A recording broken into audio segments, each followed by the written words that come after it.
Hai Tovan, apa kabar? Baik, apa kabar Mbak Ika? Baik juga dong. Tovan, kali ini topik kita tuh tentang inflasi dan gimana trik punya portfolio yang oke untuk melawan inflasi. Nah, aku rekap sedikit ya market untuk Sobat Imani. Ya, IHSG hari ini udah menembus 6992, another record high lagi nih untuk IHSG. ya Dan masih sedikit lagi positif. udah di level 7000. 7000. Tapi di tengah maraknya kenaikan harga komoditas yang tinggi. Nah, untuk teman-teman, for your information, harga minyak goreng 2 liter sudah 44.000. Sedangkan kalau minyak curah masih 14.000 per liternya. Itu aja sendiri udah kenaikan 57% dalam harga.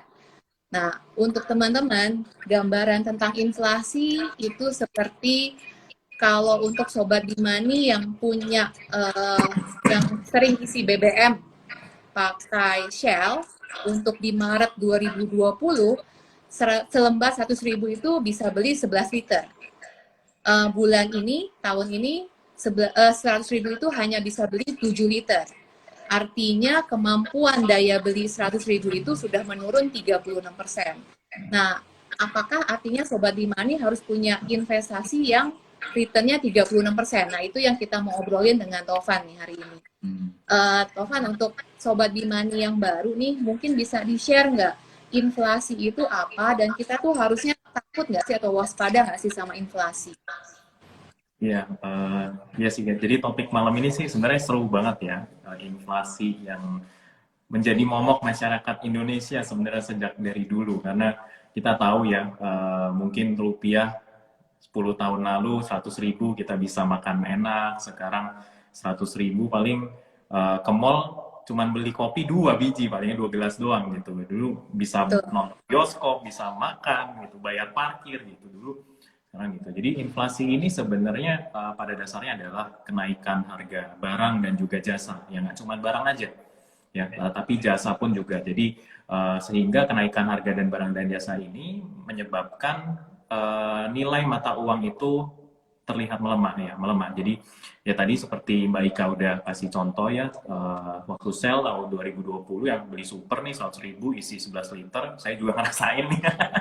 Berisi Ya, super betul. sekarang 100.000 cuma dapat ya 7 liter gitu. Jadi kelihatan kan ini inflasi baru jangka pendek, belum yang jangka panjang ya. Jadi kita lihat inflasi, kalau ngelihat teman-teman baca Kompas, baca Kontan ya, kemudian dari CNBC, oh inflasi Indonesia tiap tahun 3%, 4%. Tapi mungkin teman-teman mikir, masa sih inflasi cuma 4%, kok saya minyak goreng aja naik 50% gitu. Jadi inflasi 4% ini apa gitu kan.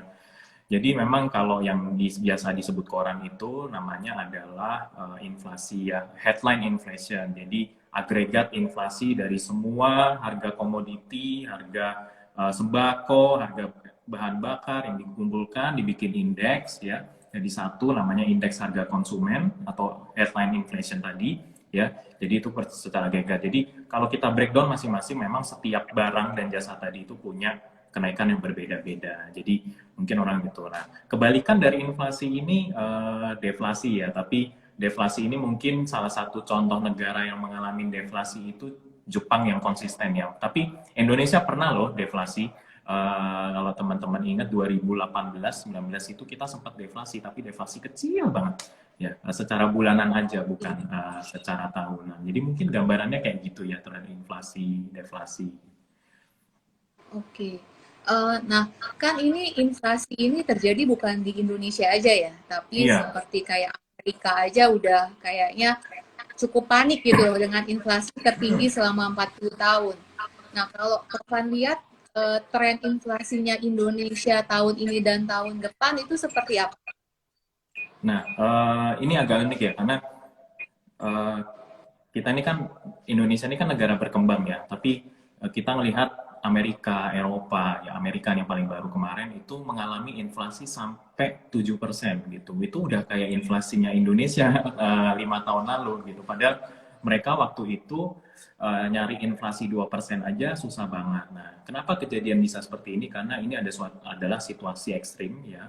Kita sudah mengalami selama hampir menjalan 3 tahun, yaitu pandemi, di mana aktivitas ekonomi semua melambat.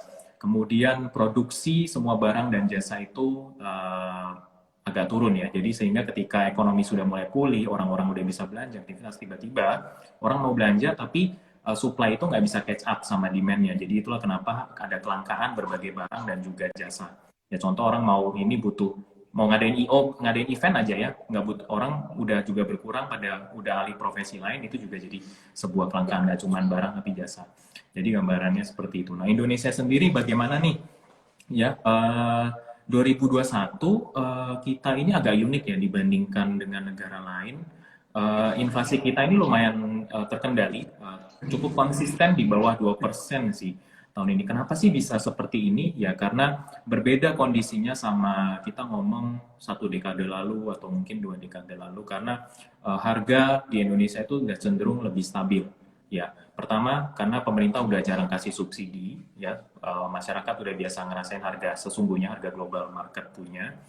Ya, kemudian juga biaya logistik di Indonesia itu ibaratnya juga sudah mulai turun. Dulu itu agak ekstrim, antara Indonesia Tengah, Jawa, Sumatera itu mungkin bisa dapat harga sama, tapi kalau kita udah Kalimantan, Indonesia Timur, itu harga bensin tuh bisa beda jauh ya. Dulu mungkin Pulau Jawa ngerasain 1 liter bensin 5.000, waktu itu di Papua bisa ngerasain bensin 15-20 ribu, es teh 1 gelas aja bisa 15.000, di Jawa es teh mungkin cuma 2.000, 3.000 waktu itu. Ya, jadi itu perbedaan. Nah sekarang ini infrastruktur Indonesia itu udah jauh lebih develop ya, jadi sehingga mereka di Indonesia ini kita udah bisa ngerasain harga yang lebih nggak punya rentang terlalu beda antara Sabang sampai Merauke. Nah ini sebenarnya menjaga inflasi kita 5 tahun terakhir ini cukup rendah.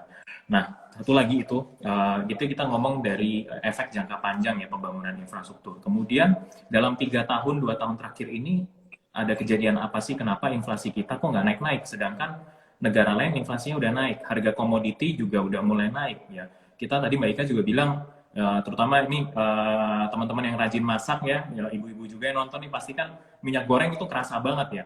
Terus buat teman-teman juga nih, bro-bro yang sering San Mori nih, sekarang beli bensin juga jadi mahal kan, isi full tank jadi lebih berat. Nah ini kok saya ngerasain inflasi, tapi kok Indonesia inflasinya nggak rendah, inflasinya masih 2% gitu, 1% gitu, kenapa sih? Gitu. Ya, jadi balik lagi kita belum kena dampak, ekonomi itu, data ekonomi itu lagging indikator ya, jadi agak telat, baru kerasa duluan, baru nanti akan muncul. Nah kemungkinan nanti inflasi di bulan Maret ya, itu kemungkinan bisa aja tinggi, dan nanti menjelang puasa kita tahu Lebaran itu biasanya naik. Nah, seperti itu. Nah, belakangan ini kenapa kemarin kita tahu, tadi saya belum sempat jelaskan, 2-3 tahun terakhir ini kita ngalamin namanya pandemi. Ya, pandemi di mana orang Indonesia ini kan banyak sektor informal ya. Sektor informal waktu itu yang paling kena kerasa adalah UMKM. Ya teman-teman kita yang Gojek dan sebagainya ya, waktu itu kan pada orderan sepi, warung juga sepi, banyak juga sektor-sektor informal seperti IO kecil dan apa kan jadi nggak ada job ya, jadi mereka spendingnya kurang banget. Sekarang kalau mereka waktu 2020 itu mereka punya uang, mereka akan lebih pakai untuk saving ya, untuk beli kebutuhan yang pokok-pokok saja. Jadi makanya kemarin tahun 2020 itu belanja retail dikit banget, kemudian orang juga nggak berani ngambil kredit, karena bank juga pun mikir kalau saya kasih kredit ke orang tersebut bisa nyicil nggak, orang juga mau pinjam duit juga mikir kalau saya pinjam duit saya tahun depan masih bisa bayar nggak gitu. Jadi itu gambarannya. Itulah kenapa kelihatan kok sebenarnya di Indonesia itu 2020 sampai 2021 justru jumlah tabungan orang itu meningkat pesat ya. Jadi orang yang masih punya uang nih lebih nahan belanja daripada walaupun punya uang nih masih bisa kerja dan tahun itu lebih beli, tahan duitnya, jaga-jaga kalau misal kena COVID dan itu kenapa inflasi kita cukup rendah. Pemerintah juga kasih stimulus loh padahal Mbak Ika ya, kasih kredit murah, DP diturunin dan gitu, tapi bank-bank itu juga karena tadi ya takut untuk ngasih kredit, jadi nggak terlalu reflect di kondisi ekonomi Ya. secara makro. Jadi itulah kenapa perputaran uang di Indonesia itu di selama pandemi meskipun pemerintah kasih stimulus nggak terlalu kerasa sama beberapa lapisan masyarakat. Jadi hanya untuk beberapa penerima bansos aja yang ngerasa. Oke, jadi kalau misalnya kan tak ada target BI ya, target Bank Iya, Indonesia ya, Tovan ya, untuk inflasi Indonesia. Itu mungkin masih sekitaran di 3% plus betul. minus 1% ya. Tahun ini juga mungkin view-nya Sukor Asset Management masih sekitaran segitu ya. Iya, betul, betul. Jadi Oke. sekarang BI ini lebih pro stability ya. Tahun lalu mungkin dia karena ekonomi kita melambat, mereka lebih menggenjot pertumbuhan. Makanya kasih stimulus cukup banyak, mendorong belanja masyarakat. Cuman ya balik lagi kan masyarakat disuruh belanja, tapi kan kondisi ekonomi waktu itu lagi sulit, lagi nggak bisa kerjaan juga susah dapat. Ya sekarang eh, PPKM ini udah mulai longgar, orang udah bisa kerja, udah mulai balik menuju level normal ya. Sekarang melihat ini BI itu sebenarnya udah ngelihat jauh. Kalau negara lain udah kena inflasi, harga komoditi naik, ya Indonesia juga pasti kena imbasnya negatifnya ya dari kenaikan harga ongkos produksi dan lain-lain. Kita kan juga masih impor barang ya, jadi seperti kita impor kedelai kayak gitu kan harga juga naik gitu. Jadi inflasi pasti tinggi. Jadi BI makanya tahun ini lebih menjaga stabilitas mata uang rupiah dan kenaikan inflasi. Jadi moga-moga sih inflasi kita nggak akan naik curam ya kayak Amerika yang tiba-tiba sebulan langsung jadi 7% year on year. Mungkin kita akan bertahap jadi kemarin 1,5 mungkin naik pelan-pelan jadi 1,8 jadi 2 nanti mungkin pas lebaran 2,2 atau 2,3 secara pelan-pelan gitu.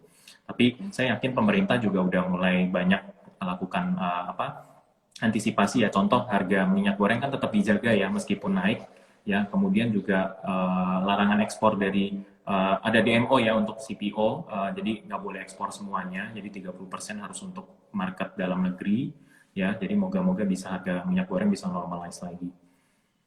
Oke. Nah, kalau udah punya gambaran tentang inflasi, ya, gimana bentukan portofolionya nih? Portofolio investasi itu seperti apa nih? Ya, jadi inflasi itu memang hal yang sebuah menjadi resiko market ya, resiko pasar. Itu nggak bisa kita hindarin sepenuhnya, hanya bisa kita mitigasi.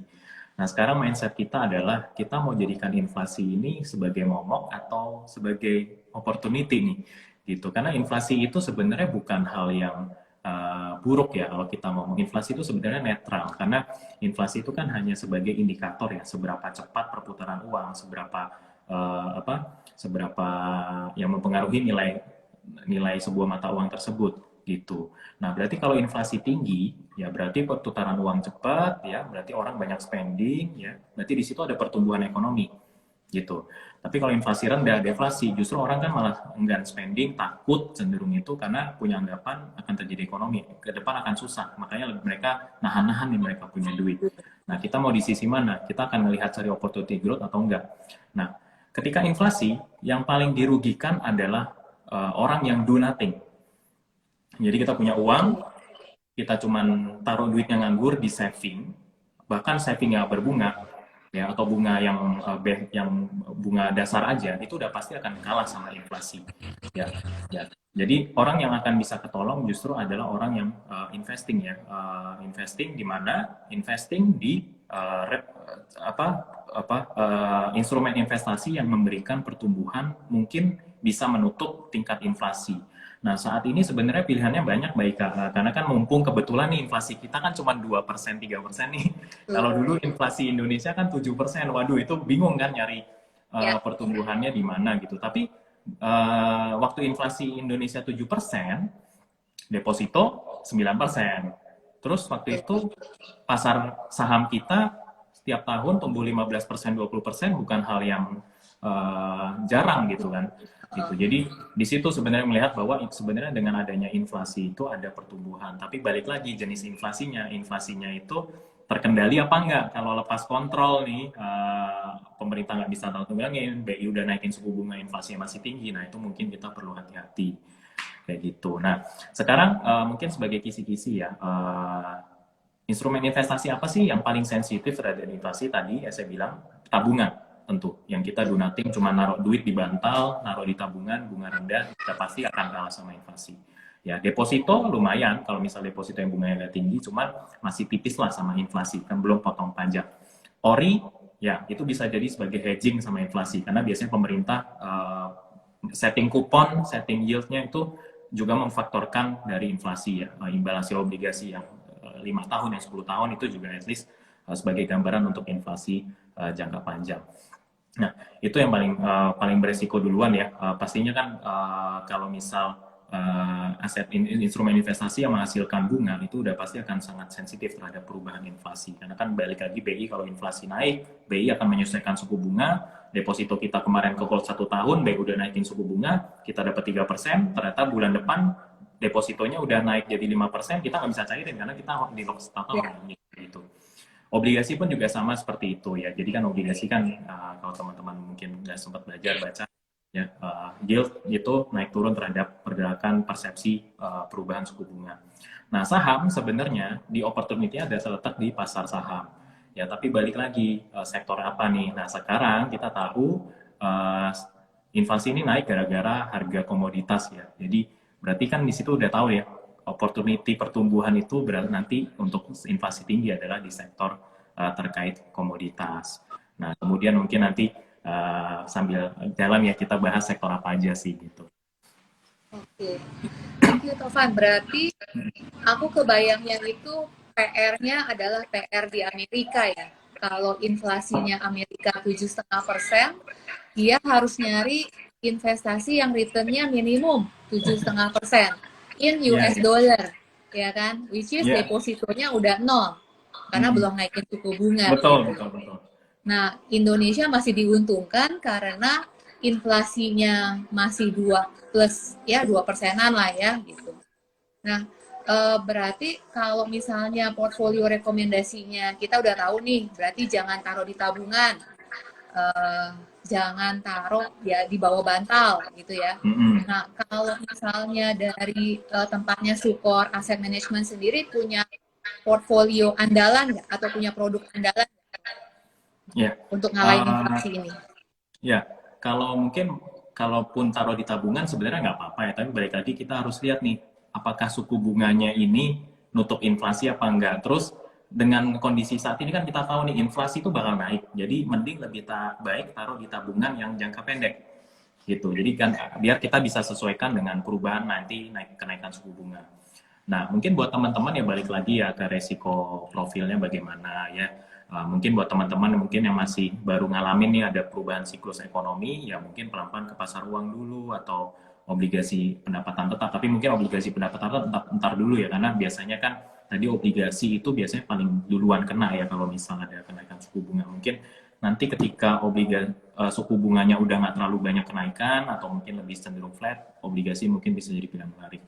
Nah, mungkin buat teman-teman yang memang lebih fokusnya untuk jangka panjang ya, karena kan sekarang ibaratnya siklus ekonomi kita ini itu lagi mau turnover ya, balik ke sisi ekspansif ya, karena inflasi sekarang ini sebenarnya posisinya lebih menguntungkan bagi sektor tertentu pada IHSG ya, ekonomi Indonesia juga, terutama pada sektor komoditi gitu. Jadi kan Indonesia ini kan negara pengekspor komoditas beberapa yang sangat penting ya dibutuhkan dunia seperti energi, batu bara, minyak kita net importir, kemudian biodiesel dari CPO dan lain-lain, kemudian nikel juga kita ekspor cukup besar ya. Jadi sekarang mereka butuh banget nih komoditas Indonesia. Jadi kita akan diuntungkan dari situ. Kalau misalnya ekonomi kita tumbuh, sektor tersebut tumbuh, tentunya ya daya beli orang Indonesia itu akan meningkat, pelan-pelan akan mengalir ke sektor yang lain ya, nanti sektor consumer good, orang udah dapat duit dari banyak ekspor CPO, ekspor batu bara, mereka bisa belanja lebih banyak, belanja handphone, belanja rumah, belanja mobil, motor dan sebagainya. Kemudian lainnya mungkin waktu nanti beli motor, beli mobil bisa KPR dan apa, nanti impactnya juga positif ke sektor keuangan. Jadi sebenarnya kalau kita mikir untuk jangka panjang ya, dengan kenaikan inflasi seperti ini, ya invest di reksadana saham sebenarnya masih cukup menarik. Cuman balik lagi ya catatan untuk jangka panjang ya. Kita ngomong siklus ekonomi itu nggak bisa kelihatan dalam 1 tahun aja. Ya at least 2-3 tahun ke depan bagaimana, karena balik lagi saat ini posisi Indonesia itu cukup unik dan diuntungkan dengan kenaikan harga komoditas dan inflasi sih. Kami cukup yakin inflasi itu di Indonesia akan cenderung lebih terkendali. Dan kalau teman-teman mungkin kalau nanti sempat googling ya, coba bikin komparasi grafik inflasi sama kenaikan indeks saham. Biasanya malah justru paralel gitu, inflasi naik, harga saham itu naik. Di US pun juga seperti itu, ketika inflasi mereka naik, suku bunga mereka naik, imbal hasil obligasi mereka naik, ya S&P 500 dan Dow Jones itu justru malah naik dalam jangka panjang. Cuman memang dalam prosesnya ketika ada perubahan kebijakan moneter itu biasanya turun dulu, karena kan orang kan biasanya ada kepanikan ya kalau tidak ada kepastian gitu kan, jadi mereka ada rotasi sektor dan sebagainya.